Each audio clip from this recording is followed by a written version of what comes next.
Bonjour chers amis, Shavua Tov.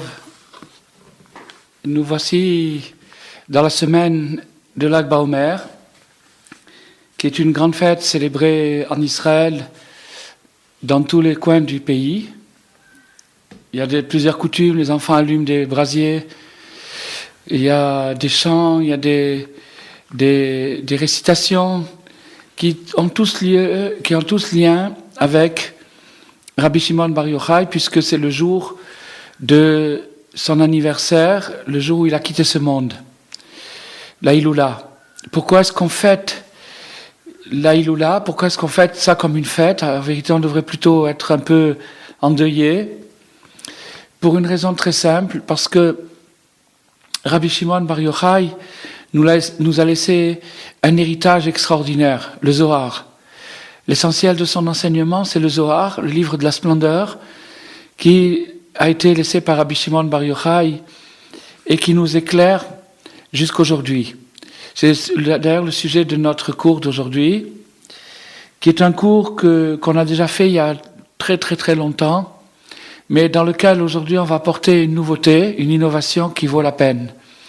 Donc, Rabbi Nachman a introduit son livre Likutei Moharan par un passage qui concerne Rabbi Shimon, le Zohar et la fin de l'exil, c'est-à-dire la fin des temps.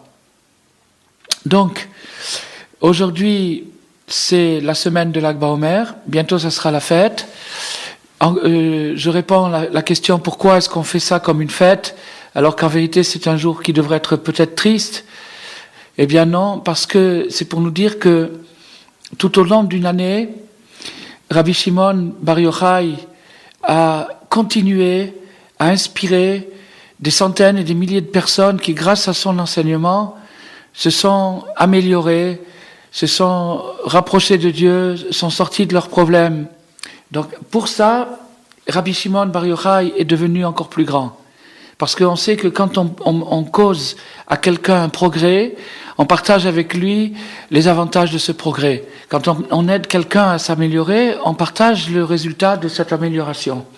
Donc Rabbi Shimon Bar Yochai a un échelon mondial qui aide chaque année des milliers et des milliers de gens à s'améliorer, qu'ils le sachent ou qu'ils ne le sachent pas.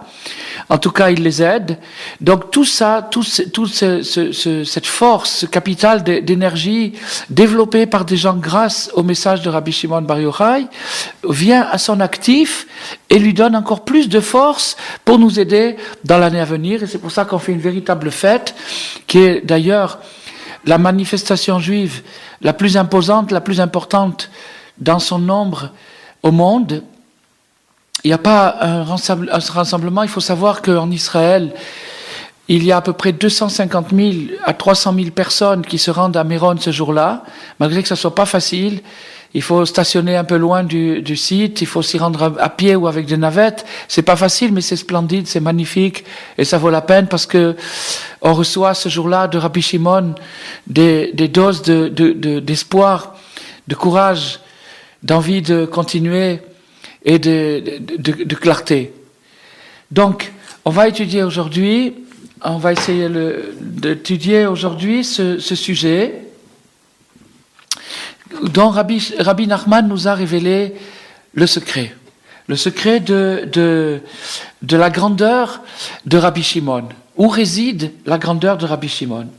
Alors Rabbi Nachman nous dit dans Likutei Moharan, Rabbi Shimon ben Yochai a promis, garanti, que la Torah ne s'oubliera pas du peuple juif grâce à lui. Ainsi qu'il est dit dans les paroles de la Gemara, Shabbat, page 138, lorsque nos sages se sont réunis dans le vignoble de Yavné. Le vignoble de Yavné, vignoble, c'est un terme poétique pour dire une assemblée en cercle, en demi-cercle plus exactement, qui était la forme des vignobles de l'époque. Donc quand les sages se rassemblaient, ils se mettaient en demi-cercle, de façon à ce que chacun puisse voir l'autre, et c'est pour ça que ça s'appelait un vignoble. Donc il y avait à Yavné, qui était sous l'occupation romaine, la seule ville où on pouvait encore étudier la Torah. Il y avait un décret sur tout le pays d'Israël qu'il était interdit d'étudier la Torah sous peine de mort, mais grâce à l'intervention d'un tzaddik, la ville de Yavne a été épargnée. Et comme elle a été épargnée, il était permis d'y étudier la Torah. Dans une des séances que les grands sages de l'époque, les Tanaïm, ont fait dans la ville de Yavne, ils sont arrivés à une conclusion, Atida Torah shetistakach mi-Israël.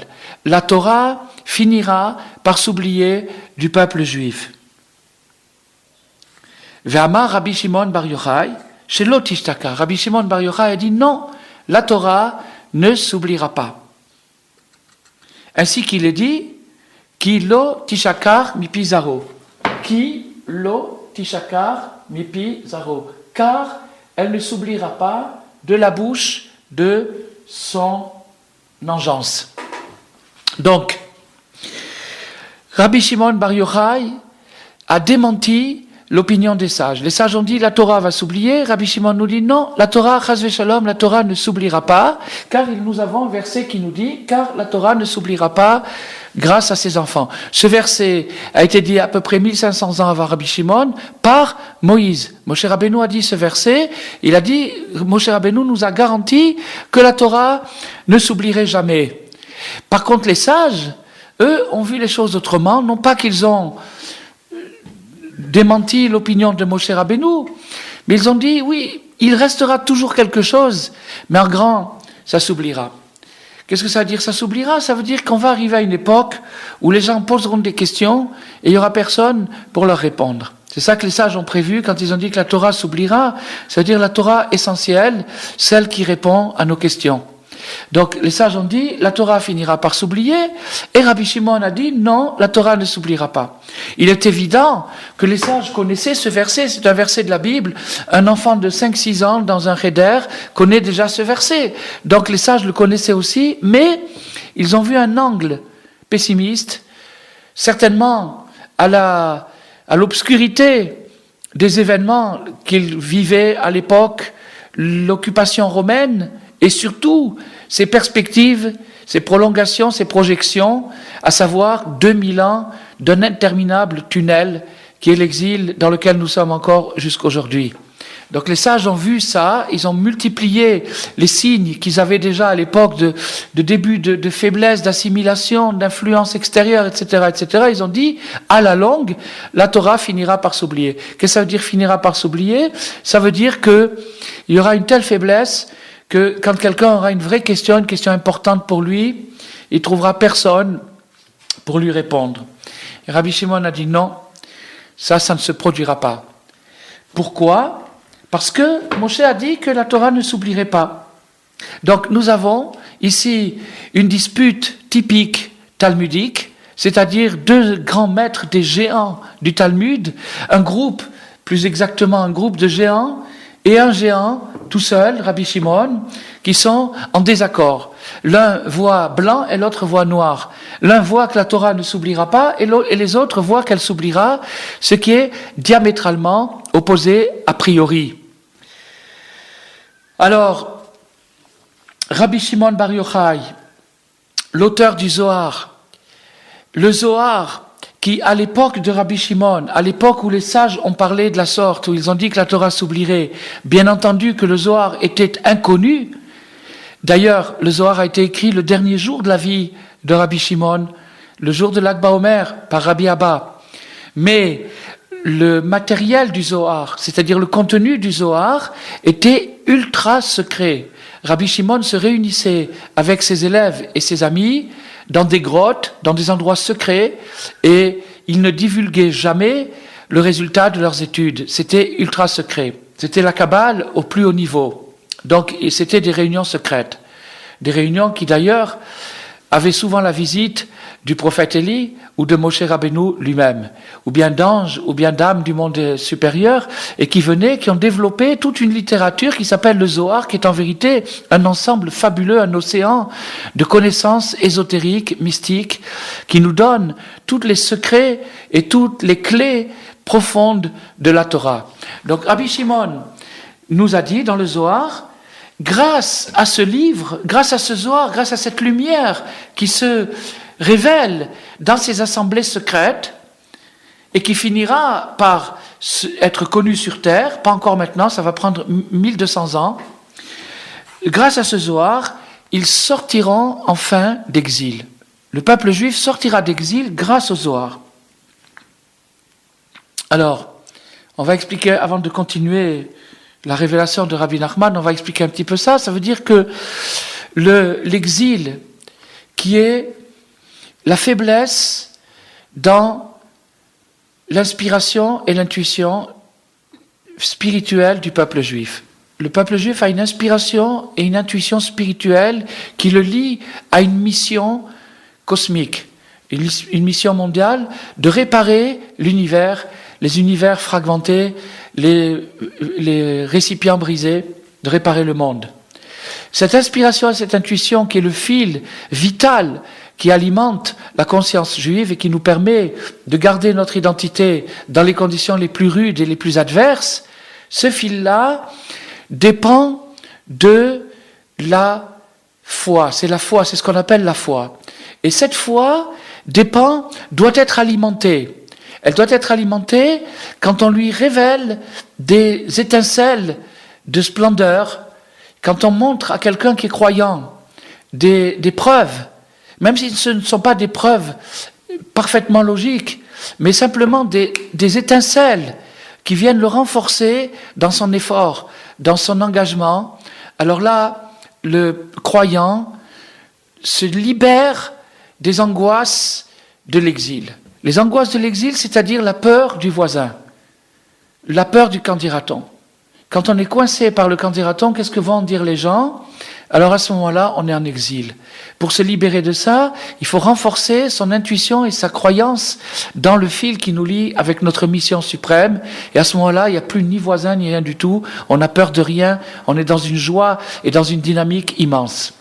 Donc le Zohar, le but du Zohar, c'est d'alimenter cette flamme, de raviver, de régénérer cette flamme en montrant aux croyants: tu as raison de t'engager, tu as raison de faire tous ces efforts, ça vaut la peine que tu en fasses autant parce que tu es sur la bonne route et tu répares le monde. Et en réparant le monde, tu te répares toi-même, et en te réparant toi-même, tu peux te regarder en face et être content de toi. Donc pour avoir ce sentiment extraordinaire qui est déjà une libération de l'exil, une libération de l'angoisse, il faut de grandes lumières. Ces grandes lumières, c'est le Zohar.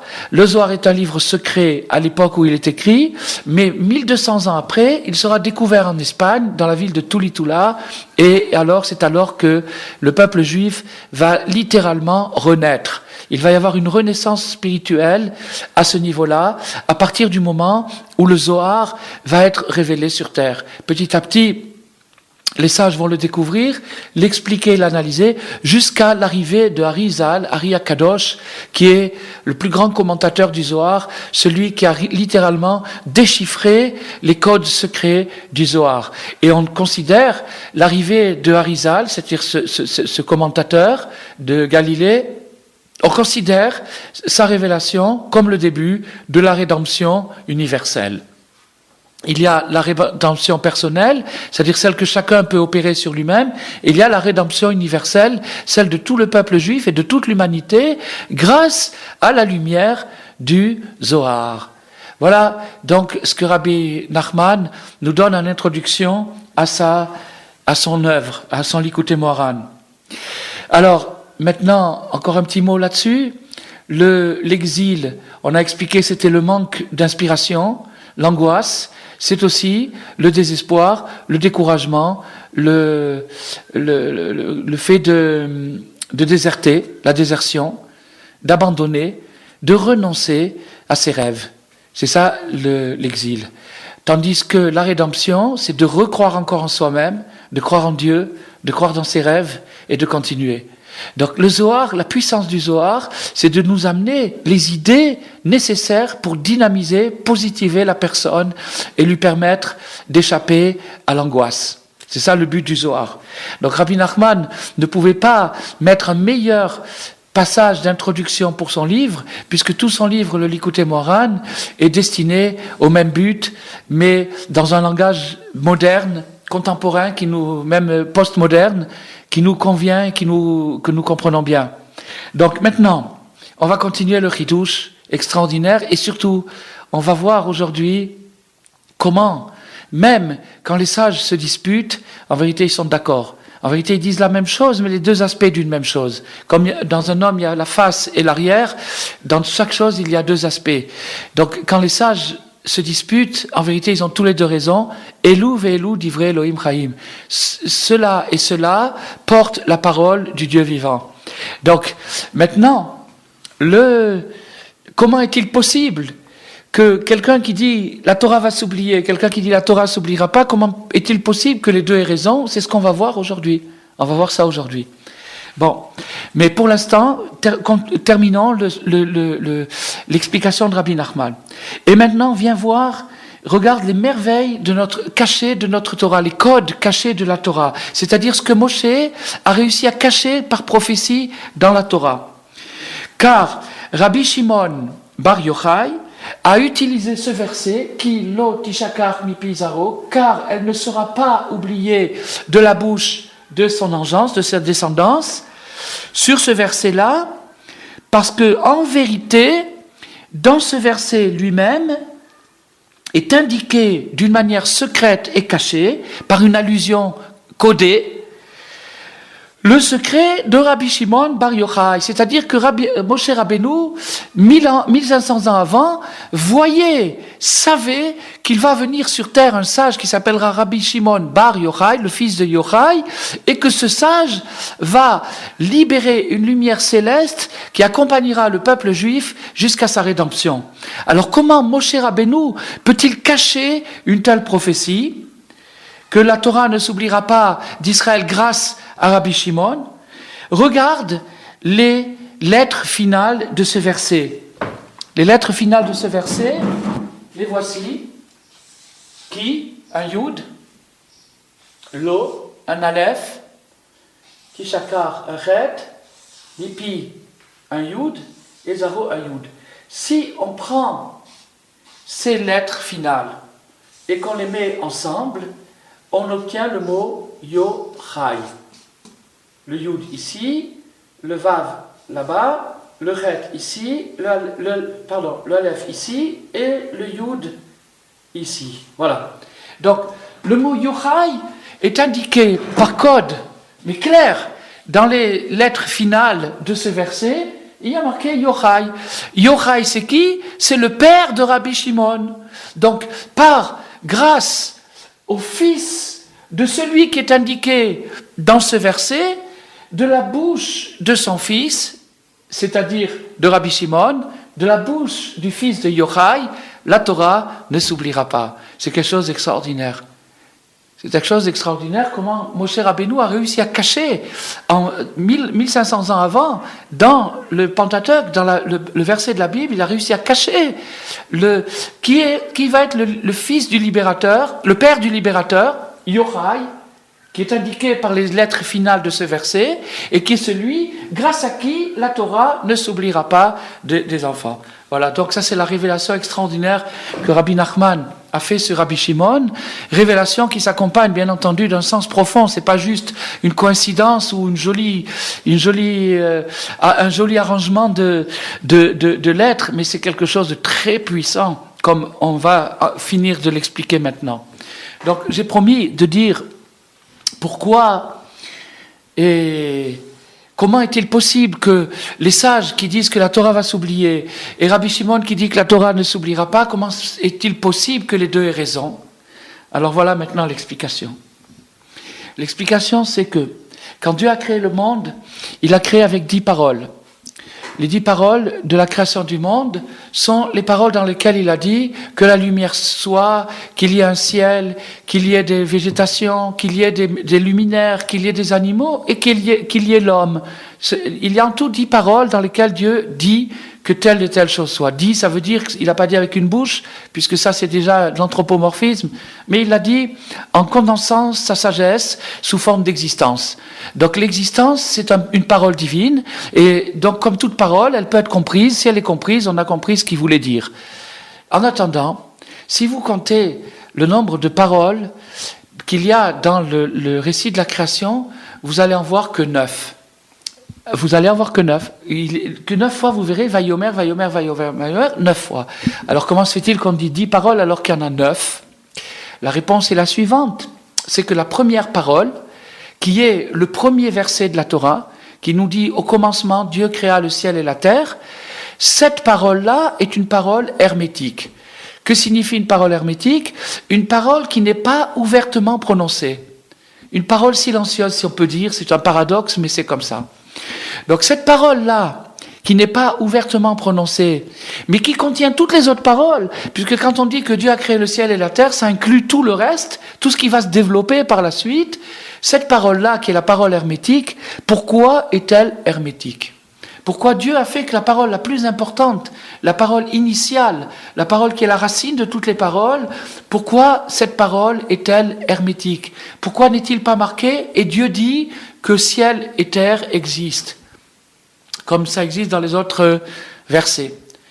La réponse, Rabbi Nachman nous dit, c'est parce que si Dieu avait dit explicitement toutes les paroles, et qu'il n'avait pas laissé une parole hermétique, en pointillé, à ce moment-là, il n'y aurait pas de place pour le mal. Il n'y aurait pas de place pour l'égarement. Il n'y aurait de place que pour l'acceptation et la soumission totale de toute créature à son Créateur. Ça serait un ordre parfait, mais parfaitement inutile. Pourquoi inutile? Parce que à quoi ça sert? La lumière infinie se suffit à elle-même, elle n'a pas besoin de créer, elle n'a pas besoin de... on ne peut rien lui ajouter, donc ça ne sert à rien. Quelle est la nouveauté, l'innovation qu'il y a dans la création? La possibilité du mal et la possibilité de la conversion du mal en bien. C'est-à-dire, lorsque l'homme qui aura le choix entre le bien et le mal décidera quand même de faire le bien, alors, en décidant quand même de faire le mal, grâce au mal qu'il avait séduit et auquel il a renoncé, il a créé quelque chose d'inédit et d'inexistant, quelque chose qui n'existait pas avant, et c'est ça la nouveauté. Pour qu'il y ait cette nouveauté, il faut que le mal existe. Pour que le mal existe, il faut qu'il y ait une parole qui soit hermétique. Rabbi Nachman nous dit, lorsqu'un homme est tombé dans le mal, il est donc entre les mains de la première parole. Il exclut des 9 paroles complémentaires. Les paroles complémentaires ont un certain ordre, une certaine morale et un certain honneur. Lorsqu'une personne profane l'usage du créé, l'usage de la création, il en fait un mauvais usage, il s'exclut lui-même de cet honneur, il ne capte plus le sens profond des choses, il exclut de la signification des choses. Et il se trouve entre les mains de la première parole, la parole hermétique, celle que Dieu a créée, celle que Dieu a prononcée sans la prononcer, de façon à laisser une place à l'homme qui s'est égaré et qu'il continue à exister malgré qu'il est rejeté par les paroles normales. Il y a maintenant quelque chose de supranaturel, de supraspirituel, grâce auquel le pécheur peut continuer à exister. Quand l'homme se trouve dans cette situation, dans la situation où il est exclu de tout ce qu'il y a de logique, de tout ce qu'il y a de moral, de tout ce qu'il y a de naturel, et il se trouve dans une espèce d'apocalypse, dans une espèce de tourbillon, de tornade, qui emporte son âme et son corps dans des folies, à ce moment-là, il n'a plus rien à se raccrocher. Il ne peut plus s'accrocher aux paroles logiques, qui sont entre parenthèses les 10 commandements. Donc, il les a trahis, il a désobéi, il a fauté, et maintenant il se trouve dans la première parole, qui est la parole hermétique. Rabbi Nachman nous dit, si à ce moment-là, l'homme s'écrie vers Dieu, « Où es-tu? Aïe, où es-tu? Où es-tu? Tu es absent, tu es silencieux. On ne te voit pas, on ne t'entend pas. » Dans la mesure où son cri est sincère, si vraiment il a posé cette question sincèrement, à ce moment-là, il s'attache à la profondeur de la première parole et il monte au-dessus de tous les échelons spirituels dans la couronne suprême, dans l'endroit le plus haut de la création. Donc l'homme le plus bas, le plus déchu, celui qui est tombé le plus bas, qui s'est massacré, qui s'est esquinté complètement, peut en une seconde virevolter, faire volte-face et se retrouver au plus haut de tout, dans la couronne du Mashiach, dans la parole hermétique. Grâce à un mot, aïe, où es-tu? Il pose la question, il voit qu'il n'y a rien de beau dans sa vie, que tout est éclaté, tout est massacré, il voit rien de positif, il voit rien de constructif. Alors il se tourne vers la parole hermétique parce qu'il sait que Dieu a laissé une ouverture quelque part. Dans cette ouverture, il demande à Dieu, où es-tu? Et à ce moment-là, Dieu se révèle à lui d'une manière extraordinaire.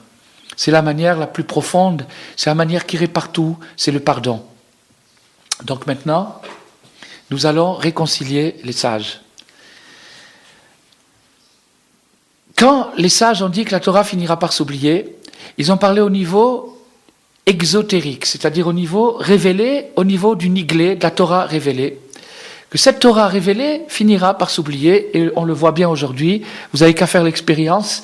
Si vous posez des questions, il n'y a pas beaucoup de gens pour vous répondre aux questions vraiment sincères et sérieuses. Vous voyez que c'est vraiment, on est dans une époque spirituellement très très pauvre. Rabbi Nathan nous explique, nous dit, cette pauvreté, cette indigence spirituelle, ce manque, cette sensation de vide, cette sensation d'incompréhension, cette sensation de sonner à toutes les portes et d'avoir aucune réponse valable, cette sensation nous amène à accentuer la question où es-tu? Celle que les gens posaient dans l'Holocauste, ou celle que les gens posent dans leur vie individuelle lorsqu'ils rencontrent des épreuves, mais au lieu de la poser avec colère, ils la posent avec amour, comme quelqu'un qui veut se réconcilier, qui demande où es-tu? Je voudrais te voir, je voudrais te rencontrer. À ce moment-là, quand il y a cette question-là, alors à ce moment-là, on s'attache à la couronne, comme je l'ai expliqué. Mais il faut savoir que la couronne a des dimensions infinies et qu'il y a des degrés suivant la déchéance, suivant le degré de dégradation et de décadence dans laquelle un individu ou une société peut se trouver. À ce moment-là, plus le négatif est bas, et plus le positif s'élève. Ça veut dire quoi? Ça veut dire que plus la personne ou le groupe se trouvera enfoncé dans des degrés infects, épouvantables, plus cette personne, si elle virevolte, si elle se tourne en une seconde, si elle connaît ce secret, peut s'attacher à quelque chose de surélevé. On imagine, il suffit de faire une courbe, on imagine que, étant donné que les valeurs humaines, les valeurs morales et sociales sont en dégringolade totale de jour en jour, on imagine qu'on va arriver à un moment de dégradation totale, c'est-à-dire qu'il n'y aura plus aucune limite, aucune morale du tout, il ne restera plus rien du tout, et c'est à ce moment-là que viendra Mashiach. Pourquoi? Parce que les gens qui se trouveront, ça sera peut-être nous, ça sera peut-être nos enfants ou nos petits-enfants, en tout cas les gens qui se trouveront à cette époque, pousseront un tel cri, que ce cri déchirera tous les voiles, et toutes les carapaces, toutes les choses, les blocages, tout ce qui nous sépare du divin.